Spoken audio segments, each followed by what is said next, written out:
ഈ ട്യൂബ് അടഞ്ഞു പോയാൽ മാത്രമേ നിങ്ങൾ പേടിക്കൊണ്ടുള്ളൂ.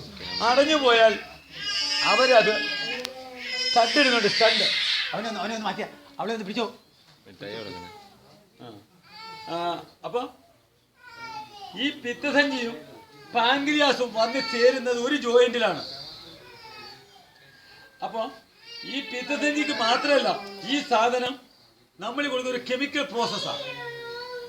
അതിനകത്ത് നിങ്ങൾ കുടിച്ചത് നാരങ്ങ നീരാണ് മെയിൻ. നല്ലെണ്ണയും നാരങ്ങ നീരുമാണ് ഇതിനകത്ത് മെയിൻ സാധനം.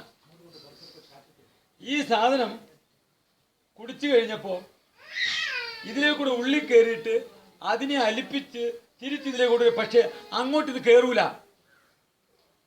പിത്തസഞ്ചിക്ക് അകത്തോട്ട് ഈ സാധനം കയറൂല. തിരിച്ച് ഇവിടെ നിന്നും ഇങ്ങോട്ട് ഒൺമയാണിത്. അപ്പൊ ഇതിനകത്തൂടെ കയറിപ്പോവല്ല. നോൺ റിട്ടേൺ വാൽവ് ഉണ്ട് ഇവിടെ, NRV ഉണ്ട്.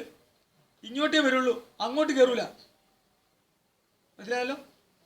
അത് കഴിഞ്ഞ് ഇത്രയും സാധനത്തിനകത്ത് ഇതിന്റെ കപ്പാസിറ്റി 40 ml ആണ്. ആവശ്യം വരുമ്പോൾ 2.5 ലിറ്റർ വരെ വെള്ളം ഇതിനകത്ത് നിറച്ചു വെക്കാനുള്ള കപ്പാസിറ്റി ഉണ്ട്. എപ്രകാരമാണ് അമ്മയുടെ ഗർഭപാത്രം ഒരു ഈ മുഷ്ടിയുടെ അത്രയുള്ളത്, അതിനകത്ത് ഗർഭിണിയാവുമ്പോൾ ആ കൊച്ച് ഇത്രയും വലിയൊരു കൊച്ചതിനകത്ത് എങ്ങനെ കിടക്കണോ, സമയങ്ങളാവുമ്പോൾ അത് വികസിപ്പിക്കുകയും ചെറുതാക്കുകയും ചെയ്യാൻ ആർക്കറിയാം? അത് കൃത്യമായി അവന്റെ കാഴ്ചപ്പാടിലാണ് ഈ ശരീരം ഇരിക്കണേ. ഈ 40 ml നിറഞ്ഞാൽ പോലും നിങ്ങൾ പേടിക്കണ്ട, അവൻ അപ്പുറത്തൂടെ കൊണ്ടുവരും. സിമ്പിളായോ? ഇനി ഇതിനകത്ത് ഫങ്ഷൻ കേട്ടോണം. അപ്പൊ ഇതിനകത്ത് വേറെ ഒന്നെടുത്ത ഒന്ന് ഫ്രീ എന്ന് പറയുന്നല്ലേ. ഈ പിത്തസഞ്ചിയിലൊക്കെ കല്ല് പോയിട്ടുണ്ടെങ്കിൽ പാൻക്രിയാസിലേയും പോയിട്ടുണ്ട്. രണ്ടും ഒരുമിച്ചേ വരുള്ളൂ. ഉടനെ അതും പോകും. അത് കഴിഞ്ഞ് ഇന്നത്തെ രസം എന്താണെന്ന് വെച്ച് കഴിഞ്ഞാൽ, ഇത് കണ്ടോ, ഇത് MBBS കാരന്റെ പുസ്തകമാണ്, അവരുടെ പുസ്തകമാണ്. ആ പുസ്തകത്തിന്റെ പേരും എടുത്തോ. ആ പേജില് ചാപ്റ്റർ നമ്പർ 12 ഫിസിയോളജിയാണ്. എന്താ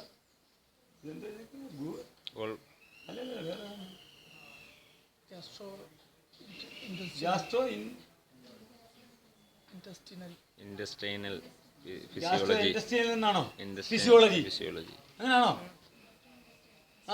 അതിന്റെ ചാപ്റ്റർ നമ്പർ 12 മെഡിക്കൽ ഫിസിയോളജി. ഇത് 12th എഡിഷനാണ്. അതിനകത്ത് അവർ പറഞ്ഞിരിക്കുന്നത് എല്ലാ ഫംഗ്ഷനുകളും നടക്കുന്നത് പിത്തസഞ്ചിയിലാണ്. ഒന്ന്, വെള്ളത്തിന് കോൺസെൻട്രേറ്റ് കൂട്ടുന്നത്, വെള്ളത്തിന് കാഠിന്യത കൂട്ടാൻ ഉപയോഗിക്കുന്ന കെമിക്കലുണ്ട്. അത് ഇവിടെയാണ് നടക്കുന്നത്. കരളിനകത്ത് 97.5% ആണെങ്കിൽ ഇവിടെ 92% ആണ്. എന്ന് പറഞ്ഞാൽ ഗ്രാം എന്ന് പറഞ്ഞു കഴിഞ്ഞാൽ ആ തിക്നെസ്. ബൈൽ സാൾട്ട് 1.1 ആണെങ്കിൽ കരളില്, അത് പിത്തസഞ്ചി വരുമ്പോൾ 6 ആണ്. അപ്പം പിത്തരസത്തിന് കട്ടികൂട്ടല്ല. ദഹനപ്രക്രിയയുടെ ബേസിക് സ്ഥലം എവിടെയാ ആണോ? അടുത്തത് ബിൽറുബിൻ 0.04 ഗ്രാം ആണ് പിത്തസഞ്ചി കരളുണ്ടാക്കുന്നെങ്കിൽ ഗാൽബാർഡർ വരുമ്പോൾ 0.3 ഗ്രാം ആണത്. എന്ന് പറഞ്ഞാൽ 100-ൽ 4-ഉം ഇത് 100-ൽ 30-ഉമാണ്. ശരിയല്ലേ? അപ്പൊ അവിടെയാണ് അവന് കൂട്ടുന്നത്. അടുത്തത് കൊളസ്ട്രോള് 0.1 ഗ്രാം ആണെങ്കിൽ ഇത് 0.32, 0.9. എന്ന് പറഞ്ഞാൽ ഇവിടെ 100-ൽ 10 ഗ്രാം ആണെങ്കിൽ അതിനെ 100-ൽ 90 ആക്കി മാറ്റുന്നത് പിത്തസഞ്ചിയിലാണ്. ഫാറ്റി ആസിഡ് 0.12 ആണെങ്കിൽ ഇവിടെ 1.2 ആണ്. ഇവിടെ 100-ൽ 12 ആണെങ്കിൽ അവിടെ 100-ൽ 120 എന്നാണ് അർത്ഥം, അല്ലേ? സോഡിയം ഇവിടെ 145 ആണെങ്കിൽ ഇപ്പുറത്ത് 100-ൽ 130 ആണ്. ഇവിടെ 145 ഗ്രാം ആണെങ്കിൽ ഇവിടെ 130. പൊട്ടാസ്യം 5 ആണെങ്കിൽ ഇവിടെ 12 ആണ്. അപ്പോൾ പൊട്ടാസ്യം കൺട്രോൾ എവിടെ ഇരിക്കണേ? ഏറ്റവും അതിശയം, കാൽസ്യം നിങ്ങളുടെ തൈറോയിഡിലല്ല മെയിൻ ആയിട്ടിരിക്കണേ. തൈറോയിഡിനകത്തല്ല കാൽസ്യത്തിന്റെ കൺട്രോൾ ഇരിക്കണേ, പിത്തസഞ്ചിയിലാണ്. ഇവിടെ കാൽസ്യം 5 ഗ്രാം ആണെങ്കിൽ ഇവിടെ 23 ആണ്. അപ്പൊ കാൽസ്യം എവിടെയാ കൺട്രോള്? പിത്തസഞ്ചിയില് അത് കഴിഞ്ഞ് ക്ലോറിൻ, നമ്മുടെ ശരീരത്തിലുണ്ടാകുന്ന ഹൈഡ്രോക്ലോറിക് ആസിഡിനെ വിഘടിപ്പിക്കുമ്പോഴുണ്ടാകുന്ന ഹൈഡ്രജൻ യൂസ് ചെയ്തതിനു ശേഷം ക്ലോറിനാക്കി മാറ്റിയാൽ ആ ക്ലോറിനെ ന്യൂട്രലൈസ് ചെയ്യുന്നത് പിത്തസഞ്ചിയിലാണ്. കാരണം ഇവിടെ 100 ഗ്രാം ആണെങ്കിൽ ഇപ്പുറത്ത് 25 ml ആയിട്ട് മാറും അത്. അപ്പൊ ചുരുക്കി പറഞ്ഞാൽ പിത്തസഞ്ചി ഒരു ഉപയോഗശൂന്യമായ ടാങ്ക് അല്ല. നിങ്ങൾ എത്ര ഇട്ട് കളിച്ചാലും ശരി, പിത്തസഞ്ചിയിലെടുത്ത് നമുക്ക് കളിക്കാൻ പറ്റില്ല. അതെടുത്ത് കളഞ്ഞ ഇനിയെടുത്ത രസം. നിങ്ങൾക്കൊരു ദേഷ്യപ്പെടാൻ പാടില്ല. ദേഷ്യം വന്ന അപ്പോൾ നമുക്ക് ഗ്യാസ്ട്രിക് ജ്യൂസ് ഉണ്ടാവും. അത് നേരിട്ട് എവിടെ പോവും? ഡിയോഡിനത്തിൽ പോവും. എരിച്ചില് കണ്ടാ. വിശപ്പെന്ന് പറയുന്ന ഒരു സാധനം നിങ്ങൾ അറിയില്ല. കാരണം ഈ സ്റ്റോറേജ് ടാങ്കിനകത്ത് 40 ml നിറയുന്നതിന് മുമ്പിട്ടാണ് നിങ്ങൾക്ക് മെസ്സേജ് തരുന്നത്, വിശക്കുന്നു കൊണ്ടുപോകാന്ന് പറയും. മനസ്സിലായോ? വിശപ്പ് എന്തുവാന്ന് പിന്നെ നിങ്ങൾ അറിയ പോലും ഇല്ല. ഇപ്പൊ ക്ലിയറായോ? അതുകൊണ്ടാണ് ഇപ്പൊ നിങ്ങളിപ്പോ ആരൊക്കെ ഉണ്ട് പിന്നെ പിത്തസഞ്ചി എടുത്ത് കളഞ്ഞ് കണ്ടിട്ടുള്ളവര്? നിങ്ങളുടെ ഭാര്യയ്ക്ക് എന്തിപ്പോ എടുത്ത ഞാൻ ഈ പറഞ്ഞ അത്ര ശരിയാണോ ഇല്ലയോ? ഈ പ്രശ്നങ്ങളെല്ലാം ഇല്ലേ? അവരെ സ്വസ്ഥതയുണ്ടോ? അവരുടെ ശരീരത്തിന് ബോഡി ഹീറ്റാണോ?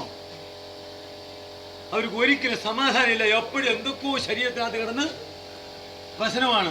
അങ്ങനെ തന്നെയല്ലേ അവര് ആരെതിരെ എടുത്ത് കളഞ്ഞ്? നിങ്ങളെങ്ങനെ കണ്ടായിരുന്ന ആളുകളെ കുഞ്ഞമ്മയ്ക്ക് എന്താ എല്ലാവർക്കും പ്രശ്നമാണ്. എന്നിട്ട് അവരെന്താ പറയണേ? ഒരു കുഴപ്പമില്ല, ഇത് വേണ്ടാത്ത സാധന, നിങ്ങളും കളഞ്ഞേരെ. അവര് പഠിച്ച പുസ്തകം ഇത്. നമ്മളെ ഇങ്ങനെ കൂടെ തുടങ്ങി കഴിഞ്ഞാൽ എന്താ ചെയ്യാ? അറിയാമല്ലോ. ഇനി ഇത് കല്ലല്ലെന്ന് ഇപ്പം മനസ്സിലായോ? ഇതെന്താ സാധനം? സ്ലഡ്ജാണ്, കാൽസിഫിക്കേഷൻ ആണ്. പക്ഷെ അത് സ്ലഡ്ജാണ്, കാൽസ്യത്തിന്റെ സ്ലഡ്ജാണ് ആ സാധനം. മനസ്സിലായോ? അത് നമ്മുടെ യൂറിക് ആസിഡ് എന്ന് പറയുന്നത് നിങ്ങളുടെ സാധനം അറിയോ? യൂറിക് ആസിഡ് എന്തുവാണ്? അതും കല്ല. ജോയിന്റ് വരുന്ന കാൽസിഫിക്കേഷൻ ആണ്, കല്ലാണ് യൂറിക് ആസിഡ്. അതല്ല ഒരു ആസിഡ് ഒന്നും അല്ലത്. അതിന് നമ്മൾ കല്ലിന്റെ മരുന്ന് തന്നെ കൊടുക്കണേ. മനസ്സിലായോ? അതിനും കല്ലിന്റെ മരുന്ന് തന്നെ കൊടുക്കും. അപ്പൊ അത് ആ ജോയിന്റിന്റെ പേര് നമ്മളിപ്പോൾ കഴിച്ച മരുന്ന് കൊണ്ട് ശരിയോ? പക്ഷെ നിങ്ങൾ ഒരു കാര്യം മനസ്സിലാക്കണം, ഈ കല്ല് പോയത്, ഒരുപാട് കല്ല് പോകുന്ന കാര്യം നെറ്റിക്കിടപ്പുണ്ട്. പക്ഷേ ഈ കല്ല് പോയത് ഇവിടെ ഇത്രയും കണ്ടിന്യൂസ് ആയിട്ട് എല്ലാവരുടെയും ഇത്രയും പെർസെൻറ്റേജ് കല്ല് പോകുന്നതിൻ്റെ കാരണം ഇത്രയും ആൾക്കാർ 100-ൽ 10% ഉള്ളൂ പോകാത്തവർ. ബാക്കി എല്ലാവരും കല്ല് പോകുന്നതിൻ്റെ കാരണം നമ്മൾ ആദ്യം ഒരു 10 ദിവസത്തെ മരുന്ന് കഴിച്ചില്ലേ? ആ 10 ദിവസത്തെ മരുന്ന് അതിൻ്റെ മെയിൻ മരുന്ന്. അതുകൊണ്ട് നിങ്ങൾ ഫുൾ ശരീരത്തെ ഞങ്ങൾ എന്ത് ചെയ്തു? ക്ലീനാക്കി. സിസ്റ്റം വൃത്തിയായി. സിസ്റ്റം വൃത്തിയാവാതെ നിങ്ങൾ എന്ത് മരുന്ന് കഴിച്ചാലും പ്രയോജനമില്ല. സിസ്റ്റം ആ കറുത്ത കഷായം കരൾ വൃത്തിയാക്കി. കരളിൻ്റെ അകത്താണ് ഇല്ല സാധനം ഇരിക്കുന്നത്. മനസ്സിലായോ? അതിന് ഉപ്പുപൊടി അത് കരളിനെയും വൃത്തിയാക്കും, അസിഡിറ്റിയും ഉണ്ടാകത്തില്ല, പിന്നെ ഞാടി ഞരമ്പുകളെ മൊത്തം ശരിയാക്കി തരും. ശ്വാസം മുട്ടലിന് വരെ, ശ്വാസകോശത്തിന് വരെ കൊള്ളാൻ സാധനമാണ് എന്ത്? ഉപ്പുപൊടി. ഉപ്പുപൊടി അല്ലത്, ഹിങ്കുവജാതി ചൂർണം. ഞങ്ങൾ ഉപ്പുപൊടി പേരിട്ട് എന്താണെന്നറിയോ? ഇനി ഇതിനെ ആൾക്കാർ ഡ്യൂപ്ലിക്കേറ്റ് അടിച്ചോണ്ട് പോകും. അതുകൊണ്ട് ഞങ്ങൾ ഉപ്പുപൊടി നാക്കിയതാണ്. നിങ്ങൾ തലയിൽ തേക്കുന്ന ഒരു കുന്തളകാന്തി എന്ന് പറഞ്ഞ സാധനം തരുന്നില്ലേ? എന്താന്ന് ചോദിച്ചാൽ ദുർദൂര പത്രാതി കേരം, ആ എണ്ണയാ. അത് ഞങ്ങൾ ഇട്ടേക്ക കുന്തളകാന്തി. അപ്പൊ ഇനി അവർ പ്രശ്നം ഉണ്ടാകത്തില്ല. ഉപ്പുപൊടി. അപ്പൊ ഓരോരുത്തന്മാർ എന്നെ ഡോക്ടർമാർ കളിയാക്കുന്ന വരുമ്പോൾ മോഹനം വൈദ്യർക്ക് ഒരു കറുത്ത കഷായുണ്ട്, പിന്നെ ഒരു ഉപ്പുപൊടിയുണ്ട്. കളിയാക്കല. അതിനറിയാം. അവൻ്റെ അടുത്ത് പറഞ്ഞു കൊടുത്താൽ നാളെ അതുണ്ടാക്കും. ഉണ്ടാക്കൂലേ? എന്നിട്ട് അവനായിട്ട് വിഷമടിക്കുന്നത്. അതുകൊണ്ടാണ് നമ്മളിതെല്ലാം കൂടെ മാറ്റി വെച്ചത്. ഇന്നൊരാൾ രാവിലെ എന്ന് പറഞ്ഞോ 10 ദിവസത്തെ മരുന്ന് കഴിച്ചാൽ ഷുഗർ പോയി. ഈ കഷായം തന്നെ ഇന്ന് രാവിലെ നിങ്ങൾ കേട്ടത്? നിങ്ങളില്ല, ഇവിടെ ആരും ഉണ്ടായിരുന്നു ഇവിടെ. 10 ദിവസത്തെ നമ്മുടെ ഈ ശുദ്ധികലശം നടത്തിയ കാര്യം പോയി. നമ്മുടെ അറിവുകേട് മാത്രമാണ് രോഗം. നിങ്ങളെ ഓടിച്ചെന്ന് പറഞ്ഞു ഇവിടെ വന്നു കഴിഞ്ഞാൽ ഒരിക്കലും പോത്തില്ല എന്ന്.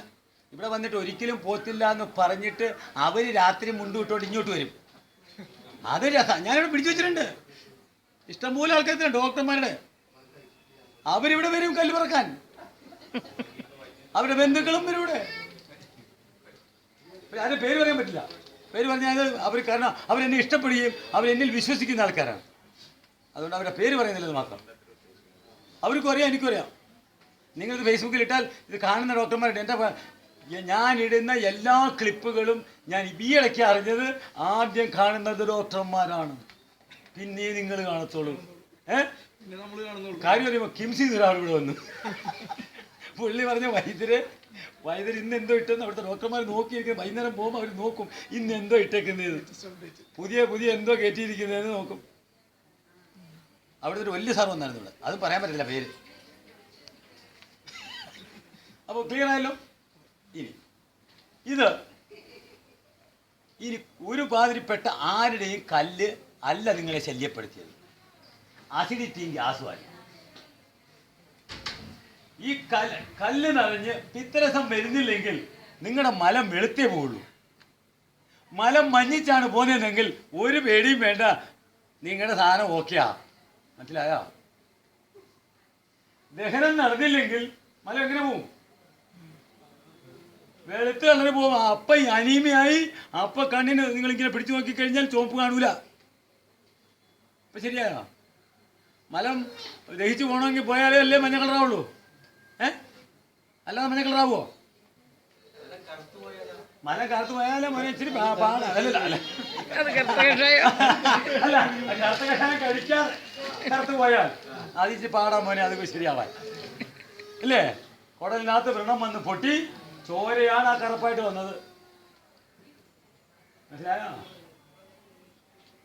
പക്ഷെ കറുത്ത കഷായം പിന്നെ അതിനും പിടിക്കണ്ട, കണ്ടിന്യൂസ് ആയിട്ട് വരുന്നെങ്കിലേ പഠിച്ചാൽ മതി.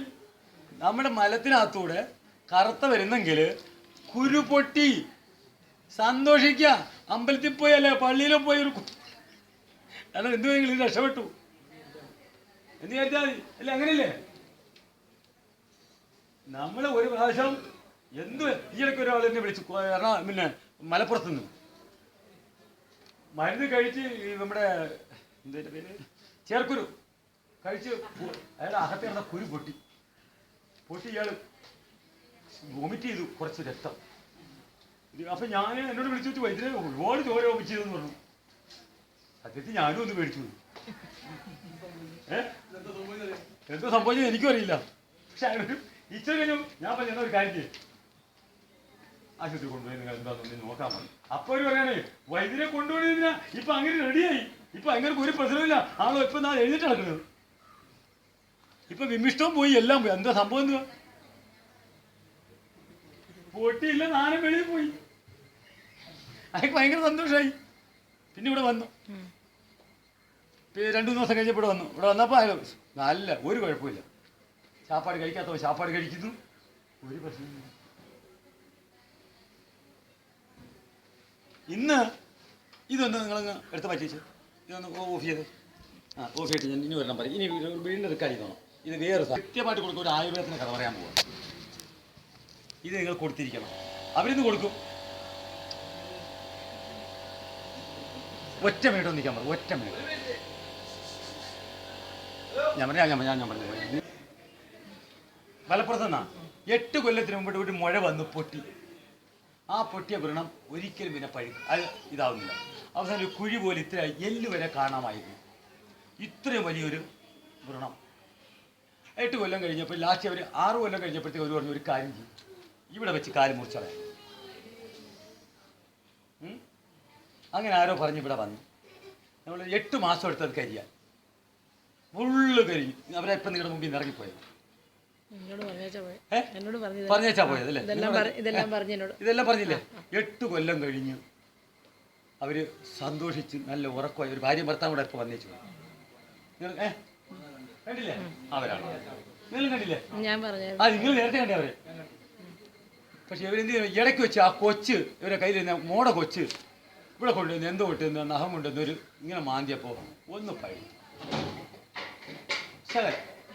പഴുത്തോണ്ട് ഇവരെന്ത് ചെയ്തു? എൻ്റെ ത്രിപല ഇല്ലായിരുന്നു അവിടെ. ഇവര് ഡാബറിൻ്റെ തിവള മേടിച്ചു.